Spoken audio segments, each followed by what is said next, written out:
तुम्हाला माहिती आहे का? संपूर्ण महाराष्ट्रात एकमेव हिंदी विश्वविद्यालय आहे. तिथली परिस्थिती वामपंथी विचारांच्या जेनुसारखी झालेली आहे. छत्रपती शिवाजी महाराजांची तिथीनुसार तारखेनुसार दोन्ही सुट्टी इथे नाकारली गेली होती. नंतर संघर्षाने ती मिळाली आणि इफ्तार पार्टीची पत्रिका सोशल मीडियावर व्हायरल होते आहे.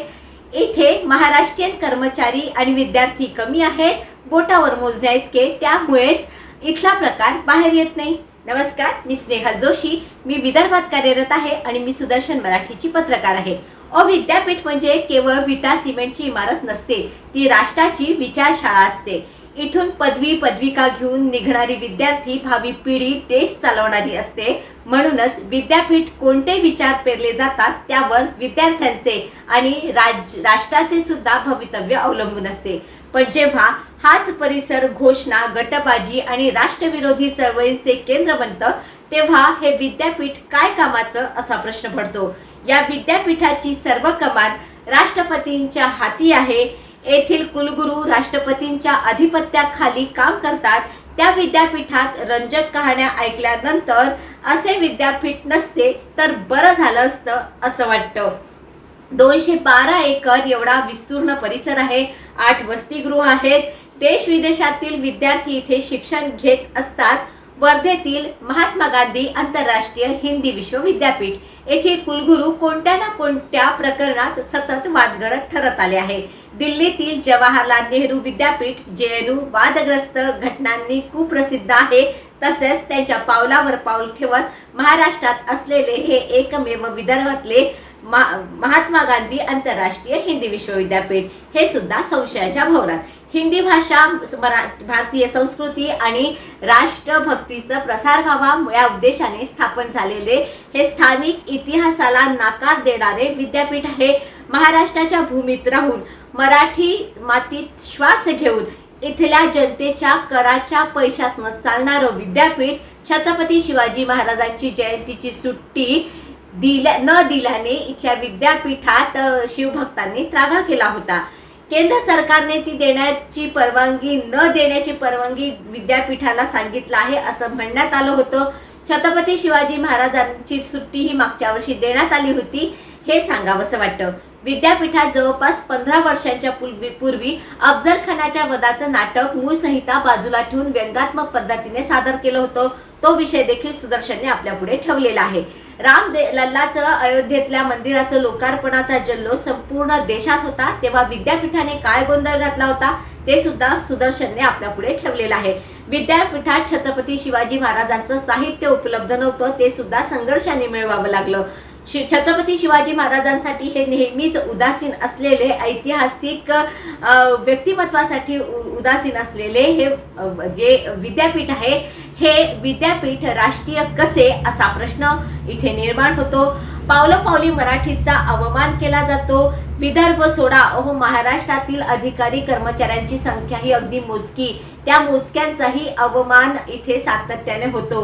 उत्तर भारतीय आणि डाव्या विचारांच्या हातात गेलेल्या या विद्यापीठात तत्कालीन कुलगुरू रजनीश कुमार शुक्ल यांनी विद्यापीठाला ठिकाणावर आणण्याचा पूर्ण प्रयत्न केला होता. येथे मराठीच नाही तर संपूर्ण संतांचा मेळा येथे मूर्तींच्या स्वरूपात बसवला जाणार होता. त्या मूर्त्या तयार सुद्धा झाल्या होत्या. मात्र वर्धा शहराशी हा सगळा विद्यापीठाची हळूहळू जवळीक सुद्धा निर्माण झाली होती. या विद्यापीठाचे कुलगुरूंना शाप असल्यागत शुक्ल यांची सुद्धा एका प्रकरणात ते अडकले आणि विद्यापीठातून राष्ट्र सर्वोपरी ही भावना जागृत होण्याच्या आधीच ऐन राष्ट्रपतीच्या दौऱ्यांच्या आधी कुलगुरूंना पदावरून हटवण्यात आले होते. शुक्ल यांच्या कार्यकाळात येथे एक गोशाळा तयार करण्यात आली होती. पण प्राप्त माहिती अशी आहे की आता या गोशाळेतील एक गाय अधेमध्ये मृत अवस्थेत कॅम्पसच्या परिसरात बाहेर आढळून येते.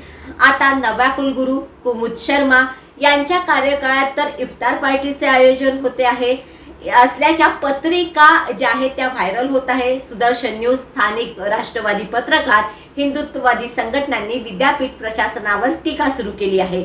इफ्तार पार्टीला परवानगी देऊन विद्यापीठ प्रशासन नेमका कोणता संदेश देऊ इच्छितो, कोणता प्रयत्न त्या करतायत असा सवाल उपस्थित केला जात होता आहे. या संदर्भात विद्यापीठाचे जनसंपर्क अधिकारी BS मिरगे यांच्याशी संपर्क केला असता ते म्हणाले की काही विद्यार्थ्यांनी मागणी केली होती, त्यानुसार या इफ्तार पार्टीचे आयोजन करण्यात आले होते. मात्र आता कुलगुरूंनी परवानगी नाकारल्याचे ते म्हणतात. पण नेमकं काय ते 13 तारखेनंतर कळेल. मराठी आणि हिंदीचे मायमावशीचे नाते आहे, मात्र येथे मराठीला छळले जाते. स्थानिक युवकांना नोकऱ्याही दिल्या गेल्या होत्या, परंतु त्यांना काही काळातच पुन्हा बेरोजगारीची वेळ आली. येथील जे कॅम्पस आहे ते विचित्र वातावरणाचे तयार झाले आहे. इथे पोस्टर वॉर आंदोलनं कायम होत असतात. शुक्ल यांची रवानगी होताच इन्कलाब जिंदाबादच्या सारख्या घोषणा देत इथल्या व्यवस्थेवर टीका करणारे महाभाग विद्यार्थीही वर्षानुवर्ष डिग्रीच्या नावाखाली इथे डेरा टाकून आहे. येथे निघणाऱ्या विकास कामांच्या ज्या निविदा आहेत त्याही विशिष्टांच्या गळ्यात जात असल्याचा ओरडा इथे ऐकू येतो. समाज माध्यमांवर पंतप्रधान नरेंद्र मोदी राष्ट्र विचारांच्या विरोधात उघडपणे लिहिणारे टीका करणाऱ्यांना इथे जाहीर कार्यक्रमात निमंत्रण दिलं जातं. अहो, अभिव्यक्ती स्वातंत्र्याचा अर्थ देशाच्या अखंडतेला तडा देणे नाही. विद्यापीठात प्रश्न उपस्थित केल्या गेलेच पाहिजे, चर्चा व्हायलाच पाहिजे, सोबत राष्ट्रहित जोपासलंच गेलं पाहिजे. पण येथे डाव्या विचाराने खोल पाय रुजले आहेत.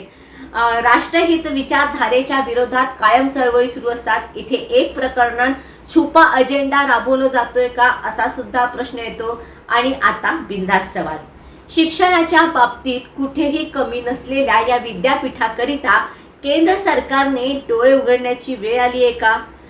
केंद्रीय विद्यापीठ महाराष्ट्रात आहे, पण स्थानिक प्रतिनिधित्व किती आहे?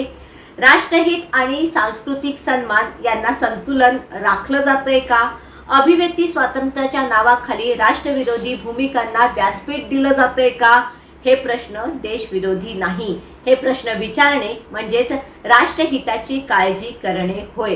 विद्यापीठ म्हणजे केवळ पदवी देण्याचं केंद्र नाही, ते राष्ट्रहिताची भावी पिढी घडवणारे केंद्र आहे.